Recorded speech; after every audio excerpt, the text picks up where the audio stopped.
ഇന്ന് നമ്മൾ പഠിക്കാൻ വേണ്ടി പോകുന്നത് classification of elements and periodicity in properties. So basically നമ്മളെ NCERT ബുക്കിൽ എല്ലാ കാര്യങ്ങളും പറഞ്ഞു തരുന്ന ഒരു ചാപ്റ്ററാണ് ഈ ചാപ്റ്റർ എന്ന് പറയുന്നത്.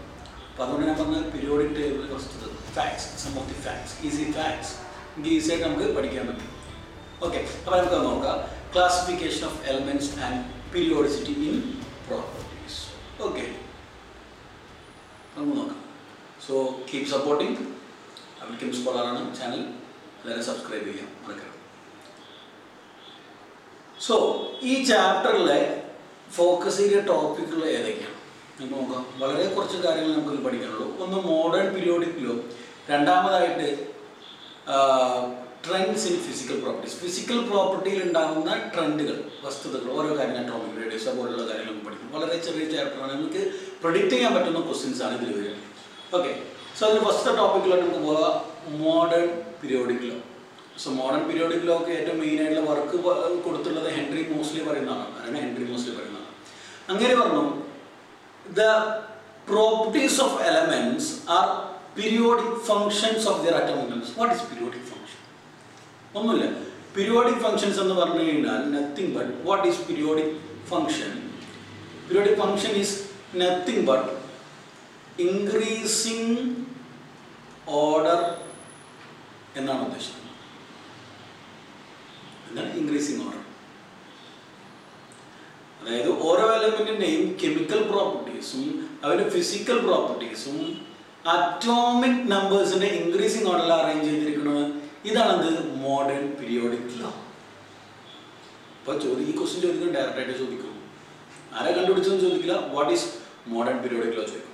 സോ ഓർക്കാൻ ബുദ്ധിമുട്ടുള്ളവർ ശ്രദ്ധിക്കുക, chemical and physical properties of an element are arranged in the increasing order of their atomic number. That is what modern periodic law. So ഒരു പീരിയോഡിക് ടേബിൾ ഞാൻ അവിടെ വരച്ചു അല്ലേ. ഇപ്പോൾ പീരിയോഡിക് ടേബിൾ കുറച്ച് ഫാക്ട്സ് ഞാൻ നിങ്ങൾക്ക് പറഞ്ഞുതരാം, കുറച്ച് കാര്യങ്ങൾ നിങ്ങൾക്ക് പറഞ്ഞുതരാം. നിങ്ങൾക്ക് അറിയാവുന്ന ഒരു ആസിഡിൻ്റെ പേര് പറഞ്ഞേ. ഫസ്റ്റ് ഓഫ് ഓൾ നിങ്ങൾക്ക് അറിയാവുന്ന ഒരു ആസിഡിൻ്റെ പേര് എന്ന് പറഞ്ഞാൽ നിങ്ങൾക്കറിയാം സൾഫ്യൂരിക് ആസിഡ് ആയിരിക്കും നിങ്ങൾ പറയേണ്ടത്. ഞാൻ ഒരു ബേസിന് പറയാൻ പറഞ്ഞു കഴിഞ്ഞാൽ നിങ്ങൾ ഏതാ പറയാം? സോഡിയം ഹൈഡ്രോക്സൈഡാണ് പറയാം. അതെനിക്കും അറിയാം, നിങ്ങൾക്കും അറിയാം. പെട്ടെന്ന് ഓർമ്മ വരുന്ന ആസിഡാണ്. സോ സൾഫ്യൂരിക് ആസിഡ് എന്ന് പറഞ്ഞാൽ സൾഫ്യൂരിക് ആസിഡിൽ മെയിനായിട്ട് ഒരാളാണ് സൾഫർ. സൾഫർ എവിടെ എക്സിസ്റ്റ് ചെയ്യുന്നത് നമുക്ക് റൈറ്റ് സൈഡാണ്, ഈ സൈഡാണ് അല്ല. ദെൻ ബേസിൽ നിങ്ങൾ പറഞ്ഞ സോഡിയം ഹൈഡ്രോക്സൈഡ് പറഞ്ഞു, അല്ലെങ്കിൽ പൊട്ടാഷ്യം ഹൈഡ്രോക്സൈഡ് വന്നു കഴിഞ്ഞാൽ ഈ സോഡിയം പൊട്ടാഷ്യം എക്സിസ്റ്റ് ചെയ്യുന്നത് ഇവിടെ ഇതാ ഈ സൈഡാണ്. അപ്പം നിങ്ങൾക്ക് ഒരു കാര്യം ഇതിൽ നിന്ന് മനസ്സിലാക്കാം. ഒരു പീരിയോഡിക് ടേബിൾ കണ്ടു കഴിഞ്ഞാൽ നിങ്ങൾക്ക് മനസ്സിലാക്കാൻ പറ്റും, ലെഫ്റ്റിൽ ബേസും റൈറ്റിൽ ആസിഡുമാണ് നിങ്ങൾക്കുള്ളത് അല്ലേ. ലെഫ്റ്റിൽ ഒരു എലമെന്റ് കൊണ്ട് നമ്മളൊരു ബേസും റൈറ്റ് എലമെന്റ് ഒരു ആസിഡ് ഉണ്ടാക്കി കഴിഞ്ഞാൽ നമുക്ക് പറയാം ലെഫ്റ്റിൽ നിന്ന് റൈറ്റിലോട്ട് വരും തോറും എന്തുകൂടി ആസിഡിക് പ്രോപ്പർട്ടി കൂടി, എന്തുകൂടി ആസിഡിക് പ്രോപ്പർട്ടി കൊണ്ടുപോകും. അപ്പം ഞാൻ നമ്മളോട് ചോദിക്കുന്നത്, NaO സോഡിയം ഓക്സൈഡ് ഉണ്ട്, ClO ആണ്, ഹു ഇസ് മോർ ആസിഡിക്? ആലോചിക്കുക. ആസിഡ് ആണെങ്കിൽ പീരിയോഡിക് ടേബിളിൻ്റെ റൈറ്റ് സൈഡ് വന്നാൽ മതിയാണ്. അപ്പോൾ ClO is the more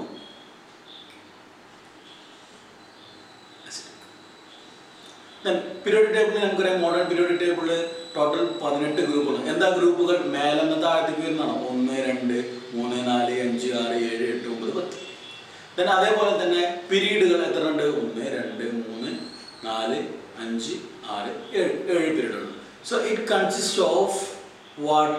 7 periods അല്ല. It consist of 7 periods and 18 group. മറക്കരുത്. അതേപോലെ 4 ബ്ലോക്കുകളുണ്ട്. ഏതൊക്കെയാണ് 4 ബ്ലോക്കുകൾ? S, P, D, F. S is what? ഈ സൈഡിലുള്ള രണ്ടാണ്. ഗ്രൂപ്പ് 1 and 2 നമ്മൾ വിളിക്കുക S വിളിക്കുക. This is S. This is combined as what? S. This is what? P and this is D and this is F. F നമ്മൾ വേറെ താഴത്ത് ഇട്ട് എഴുതിയിട്ടുണ്ട്. ദെൻ ആലോചിക്കുക, ലെഫ്റ്റിൽ നിന്ന് റൈറ്റിലോട്ട് പോകുമ്പോൾ നമുക്ക് ലെഫ്റ്റിൽ പൊട്ടാഷ്യം ഒരു സോളിഡ് ആയിട്ട് എക്സിസ്റ്റ് ചെയ്യും. സോളിഡ് ആണ് അവർ, ഒരു മെറ്റലാണ് അവർ. റൈറ്റ് സൈഡ് ഓക്സിജൻ വന്നു കഴിഞ്ഞാൽ നമുക്ക് എന്തായി? ഗ്യാസ് ആയിട്ട് മാറി. ഓക്സിജൻ വന്നു കഴിഞ്ഞാൽ എന്തായി? ഗ്യാസ് ആയിട്ട് മാറി.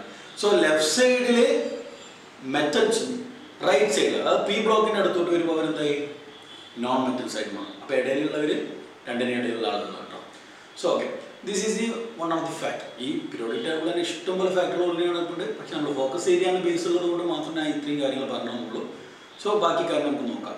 കേട്ടാ. ഇത് ഒരു ഓൾമോസ്റ്റ് ഒരു കുറേ ടൈമിനെ നമുക്ക് പീരിയോഡിക് ടേബിളിനെ കുറിച്ച് നമുക്ക് എക്സ്പ്ലെയിൻ ചെയ്യണം. പീരിയോഡിക് ടേബിൾ എന്ന് പറഞ്ഞാൽ നമുക്ക് ഒരിക്കലും ചെറിയ കാര്യമായിട്ട് കരുതാൻ പറ്റില്ല. So periodic properties of elements, the trends in physical properties, ഇതാണ് നമുക്ക് എപ്പോഴും വരുന്നൊരു ക്വസ്റ്റ്യൻ കേട്ടാ. എന്തായാലും ഈ ഭാഗത്ത് നിന്ന് എനിക്ക് തവണയും ക്വസ്റ്റ്യൻ നമ്മൾ പ്രതീക്ഷിക്കും. അപ്പോൾ എന്താണ് atomic radius? It defined as the distance from the centre of the nucleus to outermost shell. ഒരു ആറ്റം ഉണ്ട്, ആറ്റത്തിനുള്ള ന്യൂക്ലിയസ് ഉണ്ട്, പുറത്തൊരു ഷെൽ ഉണ്ടാവും, ഷെൽ എന്നുള്ള ഇലക്ട്രോൺ, ഇവർ തമ്മിലുള്ള ഡിസ്റ്റൻസ് ആണ്. പക്ഷേ ഇവരെ നമുക്ക് എന്ത് ചെയ്യാൻ പറ്റില്ല, ഒരിക്കലും കാൽക്കുലേറ്റ് ചെയ്യാൻ പറ്റില്ല. സോ നമ്മളിവർ കാൽക്കുലേറ്റ് ചെയ്യണത് ഇവരൊരു ബോണ്ട് ഫോർമേഷൻ നടത്തിയിട്ടാണ്. അതിനുവേണ്ടി നമ്മൾ യൂസ് ചെയ്യുക കോവാലന്റ് ബോണ്ട് ഉണ്ടാക്കും. അപ്പോൾ കോവാലന്റ് ബോണ്ട് ഉണ്ടാക്കി നമുക്ക് അവിടെ കിട്ടുന്ന എന്തായിരിക്കും, കോവാലന്റ് റേഡിയസ് ആയിരിക്കും. എന്തായിരിക്കും, കോവാലന്റ് റേഡിയസ് ആയിരിക്കും. പിന്നെ അതേപോലെ തന്നെ മെറ്റാലിക് റേഡിയസ് ഉണ്ട്. അപ്പോൾ മെറ്റൽ ആറ്റംസ് തരുന്നതാണ് metallic radius. Then noble gases തരുന്നവരാണെന്ത്, വാൻഡർ വാൾസ് റേഡിയസ്. എന്താണ് വാൻഡർ വാൾസ് റേഡിയസ്? അപ്പോൾ അങ്ങനെ ഈ 3 കാര്യങ്ങളായിട്ടാണ്. അപ്പോൾ ഞാൻ അവിടെ റേഡിയസ് ഓഫ് കോവാലന്റ് RC എന്ന് എഴുതി, റേഡിയസ് ഓഫ് മെറ്റാലിക് ഞാൻ M എന്ന് എഴുതി, റേഡിയസ് ഓഫ് വാൻഡർ വാൾസ് ഞാൻ എന്ത് എഴുതി, RV എന്ന് എഴുതുള്ളൂ കേട്ടോ. ശ്രദ്ധിച്ചോ?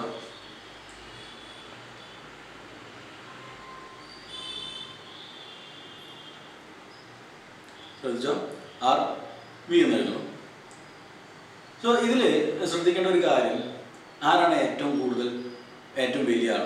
ഇപ്പോൾ കോവാലന്റ് റേഡിയസ് എന്ന് പറഞ്ഞാൽ 2 ആറ്റം കോവാലന്റ് ബോണ്ട് ഫോം ചെയ്യും.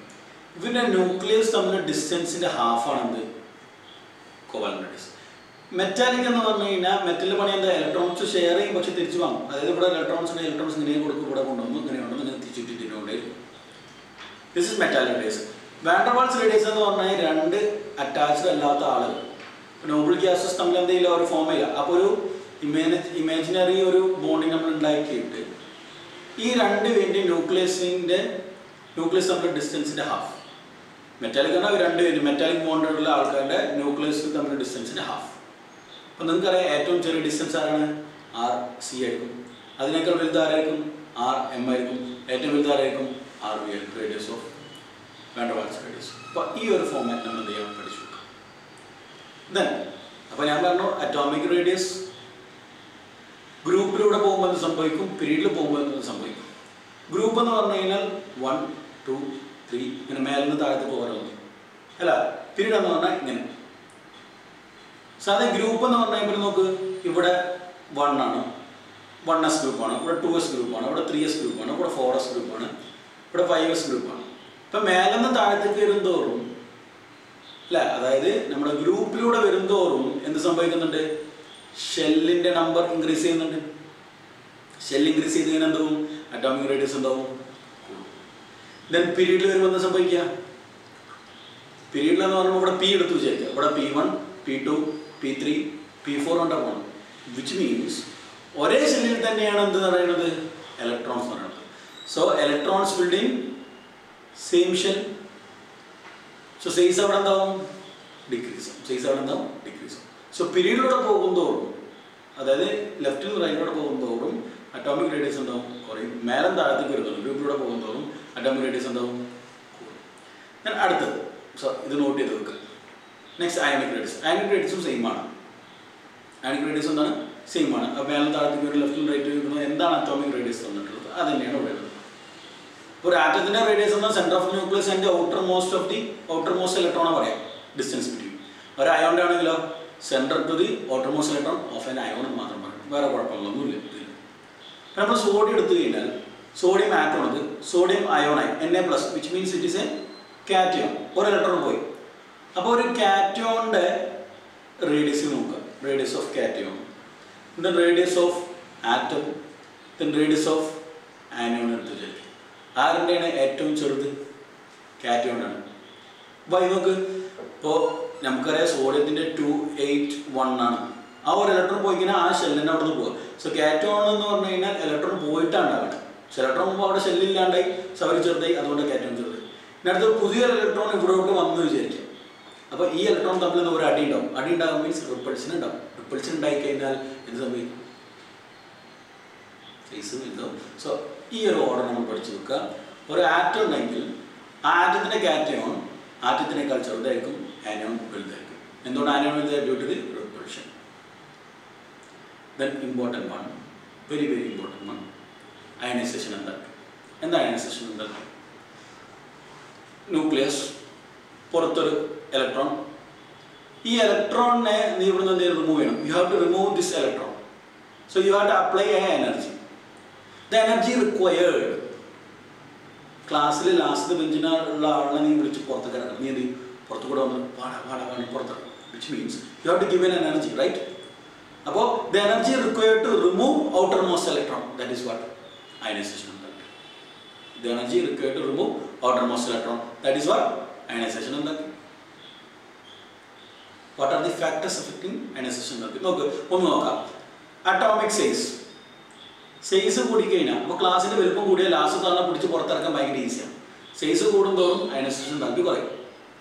ദെൻ ന്യൂക്ലിയർ ചാർജ് എന്ന് പറഞ്ഞാൽ എന്താ പറയുക? ന്യൂക്ലിയസും പുറമേയുള്ള ഇലക്ട്രോണും തമ്മിലുള്ള ഇഷ്ടമാണ്. ഇപ്പോൾ ഒരു ടീച്ചർ ഇരിക്കുക, ആ ടീച്ചറിൻ്റെ ക്ലാസ് എല്ലാവർക്കും ഇഷ്ടമാണ്. ബാക്കിൽ നിന്ന് ചെയ്യണമെന്ന് ചെയ്യണമോ? ഇല്ല. വിച്ച് മീൻസ് ന്യൂക്ലിയർ ചാർജ് അവിടെ കൂടുതലാണ്. സോ ന്യൂക്ലിയർ ചാർജ് കൂടിക്കഴിഞ്ഞാൽ എന്ത് കൂടും? അയനൈസേഷൻ എനർജി കൂടും. രണ്ടാമത്തെ.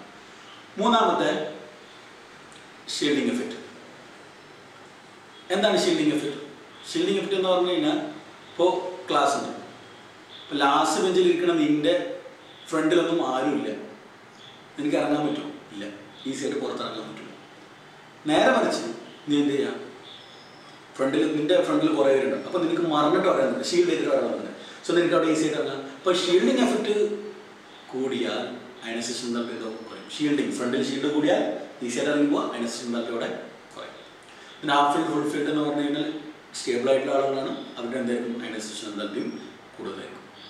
ദെൻ അപ്പോൾ അങ്ങനെയാണെങ്കിൽ ഞാൻ നമ്മൾ പറയുന്നത്, ഇപ്പോൾ ലെഫ്റ്റ് ടു റൈറ്റ്, അതായത് പീരീഡിൽ എന്ത് സംഭവിക്കും? ഇൻ പീരീഡ് സൈസ് ചെറുതാവാണ്, അയനൈസേഷൻ എന്തായാലും എന്താവും? കൂടിക്കൊണ്ടിരിക്കും. ഗ്രൂപ്പിൽ എന്താവും?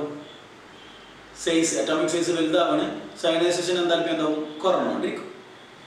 പീരീഡിൽ ഞാൻ നോക്കുമ്പോൾ പീരീഡിൽ തന്ന ലിഥിയം, ബെർലിയം, ബോറോൺ. ശരിക്കും ബെർലിയം കഴിഞ്ഞാൽ അതിനേക്കാൾ കൂടുതൽ ആർക്ക് വേണം? ബോറോൺ വേണം. ദെൻ കാർബൺ, നൈട്രജൻ കഴിഞ്ഞാൽ ഓക്സിജൻ കൂടും. കാരണം പീരീഡിൽ പോകുന്നതാ lithium, beryllium, boron, carbon, nitrogen, oxygen, fluorine, neon പോകുന്നവരാ. ശരിക്കും ബെറിലിയത്തിന് കൂടുതലാണ് ആർക്ക് വേണ്ടത്? ബോറോൺ വേണ്ടത്. നൈട്രജനേക്കാൾ കൂടുതലാണ് ആർക്ക് വേണ്ടത്? ഓക്സിജൻ വേണ്ടത്. എന്തുകൊണ്ട് ഇവർ കുറഞ്ഞു? എന്തുകൊണ്ട് ബെറിലിയത്തിന് കൂടി? ഇപ്പോൾ ബെറിലിയത്തിൻ്റെ അറ്റോമിക് നമ്പർ 4 ആണ്. So 1s2 2s2. ഇത് നമുക്കറിയാം 7 ആണ്. 1s2 2s2 2p3. ഓക്സിജൻ എത്രയാണ്? 1s2 2s2 2p4. which means 2p3 half filled ആയി വരെ. ഇതെന്താണ്? ഫുൾ ഫിൽഡ് ആയി. Half filled and full filled are more stable. So this is the important question. പീരീഡിൽ പോകുമ്പോൾ കുറച്ച് എക്സെപ്ഷൻസ് കാണിക്കുന്നുണ്ട്. ആര്? Ionisation energy. എന്താ കാരണം ചോദിക്കും? ഇതേ ഗ്രാഫോ തരാം, അല്ലെങ്കിൽ ഇതേ എക്സാമ്പിൾ തരാം. സോ നമ്മൾ പറയാം ബെറിലിയത്തിന് കൂടാൻ കാരണം ഫുൾ ഫിൽഡ് ആയതുകൊണ്ടാണ്, നൈട്രജന് കൂടാൻ കാരണം ഹാഫ് ഫിൽഡ് ആയതുകൊണ്ടാണ്. This is the exception. Sure question പഠിച്ചു വെച്ചു. ഒന്നും നോക്കല്ല. Next, electron gain enthalpy. Electron വാങ്ങുമ്പോൾ റിലീസ് ചെയ്യുന്ന എനർജിയാണ്.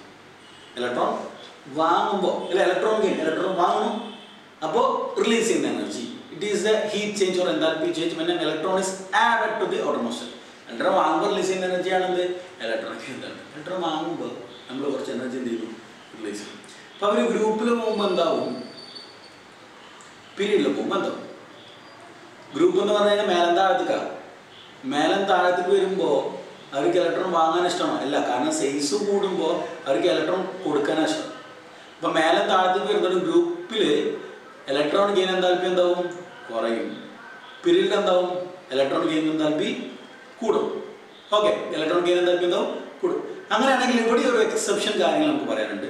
ഇലക്ട്രോൺ ഗെയിൻ എന്താൽപ്പി ഗ്രൂപ്പിൽ നോക്കുക, ഫ്ലൂറിനേക്കാൾ കുറവാണ് ശരിക്കും ആർക്ക് വരേണ്ടത്? ക്ലോറിന് വരേണ്ടത്. പക്ഷെ ക്ലോറിൻ എന്തായി അവിടെ കൂടി അല്ലേ? ക്ലോറിൻ, ബ്രോമിൻ, അയഡിൻ പീരീഡിൽ വരുന്ന ആളാണ്. സോ ഫ്ലൂറിനേക്കാൾ കുറവാണ് ശരിക്കും ക്ലോറിൻ വരേണ്ടത്. പക്ഷെ ക്ലോറിൻ അവിടെ കൂടി. ബ്രോമിൻ ഓക്കെ, ഫ്ലൂറിനേക്കാൾ കുറഞ്ഞു. ബാക്കി രണ്ടെണ്ണം ഓക്കെ, ഒരു റെഗുലർ ട്രെൻഡിലാണ് വരുന്നത്. പക്ഷെ ഇവിടെ എന്താണ്? ഫ്ലൂറിനും ക്ലോറിൻ നോക്കുമ്പോൾ ഇവിടെ നിന്ന് നമുക്ക് കണ്ട ഒരു എക്സെപ്ഷൻ നമ്മൾ കണ്ടു. We got an exception. എന്തുകൊണ്ടാ ചോദിച്ചു കഴിഞ്ഞാൽ, ഫ്ലൂറിൻ സ്മോളറാണ്, ചെറിയ ആളാണ്. ക്ലോറിൻ ഈ അളക്കൾ ബിഗറാണ്. അപ്പോൾ ബിഗർ തന്നെ നമ്മൾ എഴുതും. അപ്പോൾ ഫ്ലൂറിൻ എന്ന് പറഞ്ഞു കഴിഞ്ഞാൽ 2,7 ആണ് അവൻ്റെ കോൺഫിഗറേഷൻ. അതായത് ഒരു ഷെല്ലിൽ രണ്ടാമത്തെ ഷെല്ലിൽ 7 ഇലക്ട്രോണുണ്ട്. ഇങ്ങനൊരു പുതിയ ഇലക്ട്രോൺ വന്നു കഴിഞ്ഞാൽ ഇത്രയും ഇലക്ട്രോണിൻ്റെ ഇടയ്ക്ക് ഇയാൾ വരുന്നത്. സോ ഈ ഇലക്ട്രോണും ഇതിലുണ്ടാകുന്ന 7 ഇലക്ട്രോണും ഈ ഇലക്ട്രോണും തമ്മിൽ എന്തുണ്ടാവും? റിപ്പൾഷൻ. Very good. എന്തുണ്ടാവും? റിപ്പൾഷൻ. ആ repulsion. So that repulsion is known as Inter electronic repulsion. Inter electronic repulsion. അപ്പോൾ ഫ്ലോറിൻ ക്ലോറിൻ നോക്കുമ്പോൾ ഫ്ലോറിൻ്റെ അടുത്തേക്ക് ഇലക്ട്രോൺ വാങ്ങാൻ അവർക്ക് ഇഷ്ടമല്ല. ഇലക്ട്രോൺ വാങ്ങാൻ ഏറ്റവും താല്പര്യമുള്ള ഫ്ലോറാണ്. എങ്കിലും വാങ്ങുന്നു. Why? Inter electronic repulsion. So due to smaller size it is having the inter electronic repulsion. This is again confirmed question. ഒന്നില്ലെങ്കിൽ ഇതോ അല്ലെങ്കിൽ അതിൻ്റെ സെക്ഷൻ ഉണ്ടാകും. എക്സെപ്ഷൻസ് മറക്കരുത്. The next and our final one, electronegativity. എന്താ electronegativity? The ability, what? The ability of an atom to attract shared pair of electron. Electron വാങ്ങാനുള്ള tendency ആർക്ക് കൂടുതൽ? Definitely ഫ്ലോറിനാണ്. കാരണം ഫ്ലോറിൻ 2,7 ആയിട്ടാണ് നിൽക്കുന്നത്. അപ്പോൾ -1 ഒരു ഇലക്ട്രോൺ വാങ്ങിക്കഴിഞ്ഞാൽ അവർ 2,8 ആയി സ്റ്റേബിളായി. ഇലക്ട്രോൺ ഗെയിൻ എന്താൽപ്പിയും ഇലക്ട്രോൺ നെഗറ്റിവിറ്റിയും സിമിലർ ആണോ ചോദിച്ചു കഴിഞ്ഞാൽ ആണ്. എല്ലാവരും ചോദിച്ചാൽ അയ്യോ ഇപ്പോൾ എന്താ പറയുക, അവിടെ ഇലക്ട്രോൺ ഗെയിൻ എന്താൽപ്പിയിൽ പറയുന്നത് ഇലക്ട്രോൺ ആഡ് ചെയ്യുമ്പോൾ റിലീസ് ചെയ്യുന്ന എനർജിനെ പറയുന്നത്. ഇലക്ട്രോൺ നെഗറ്റീവ് അത് എബിലിറ്റിനെ പറയുന്നത്. കഴിവുണ്ടോ ഇല്ലയെന്നാണ് പറയുന്നത്. അവിടെ വാങ്ങിക്കഴിഞ്ഞാൽ എന്ത് സംഭവിക്കുന്ന പറയുന്നത്. Clear? Okay, good, fine. So electron negativity ഏറ്റവും കൂടുതൽ വാങ്ങാൻ താല്പര്യപ്പെടുന്ന ആളാരാണ്? ഫ്ലോറിനാണ്. ഓക്കെ, അപ്പോൾ ഗ്രൂപ്പിൽ നോക്കിക്കഴിഞ്ഞാൽ ഗ്രൂപ്പ് മീൻസ് മേലും താഴത്തേക്ക് വരുന്തോറും ഇലക്ട്രോൺ സൈസ് വലുതാവും. എന്താണ്? ഗ്രൂപ്പിൽ വരുന്തോറും സൈസ് വലുതാവും. സൈസ് വലുതായി കഴിഞ്ഞാൽ ഇലക്ട്രോൺ കൊടുക്കാനാണ് താല്പര്യം, വാങ്ങാനല്ല. സോ ഇലക്ട്രോൺ നെഗറ്റിവിറ്റി എന്താവും? കുറയും. ഇലക്ട്രോൺ നെഗറ്റിവിറ്റി എന്താവും? കുറയും. ദെൻ പീരീഡിൽ എന്താ സംഭവിക്കുക? പീരീഡ് എന്ന് പറഞ്ഞാൽ ലെഫ്റ്റിൽ നിന്ന് റൈറ്റിലോട്ട് അല്ല, ലിഥിയം ടു ഫ്ലൂറിൻ പറഞ്ഞാൽ ലിഥിയത്തിന് വാങ്ങാനാണ് കൊടുക്കാനാണ്. Electro positive. So electro negative. അപ്പോൾ ഇവിടെ എന്താണ്? സൈസ് കുറഞ്ഞുകൊണ്ടിരിക്കും. സൈസ് കുറഞ്ഞുകൊണ്ടിരുന്നാൽ അവർക്ക് ഇലക്ട്രോ നെഗറ്റിവിറ്റി കൂടും. ഓക്കെ, പീരീഡിൽ അവരെന്താവും? കൂടിക്കൊണ്ടിരിക്കും. മറക്കും. സോ ഈ ട്രെൻഡ് നമ്മൾ പഠിച്ചു വെക്കുക. ഈ ട്രെൻഡാണ് റെഗുലർ ട്രെൻഡിന് പുറമെ അവരെപ്പോഴും ചോദിക്കുക എക്സെപ്ഷൻസ് ആണ് ചോദിക്കുക. ഇപ്പോൾ ഇത്രയും കാര്യങ്ങൾ നമുക്ക് എന്തിനുള്ളൂ? ഈ ചാപ്റ്റർ നമുക്ക് പഠിക്കാനുള്ളൂ കേട്ടോ. കഴിഞ്ഞു. ഈ ചാപ്റ്റർ കഴിഞ്ഞ് കഴിഞ്ഞാൽ 3rd ചാപ്റ്റർ കഴിഞ്ഞു. ശരിക്കും ഈ 3rd ചാപ്റ്റർ വെച്ചിട്ട് നമുക്ക് വേറെ കുറേ ചാപ്റ്ററിൻ്റെ എക്സാംസ് പറയാം. പക്ഷെ ഫോക്കസ് ഏരിയ ബേസ് ഉള്ളതുകൊണ്ട് ഈ ഫോക്കസ് ഏരിയയിൽ വരുന്ന കാര്യങ്ങൾ മാത്രമേ നമ്മൾ നോക്കിയിട്ടുള്ളൂ. ആ കാര്യങ്ങൾ മാത്രമേ നോക്കിയിട്ടുള്ളൂ. So hope you all enjoying the sessions. Hope you all enjoying all things. ഇത് കഴിഞ്ഞ് കഴിഞ്ഞാൽ നമുക്ക് +2ൻ്റെ ടോപ്പിക്കുകൾ തുടങ്ങാം. അപ്പോൾ ഞങ്ങളുടെ കൂടെ നിൽക്കുക, നമുക്ക് സെറ്റാക്കാം. Okay, I will be there. Okay, will prove, will get the full mark in our exams. അപ്പോൾ മറക്കരുത്, keep supporting, keep subscribing, will get full mark. Okay, then thank you.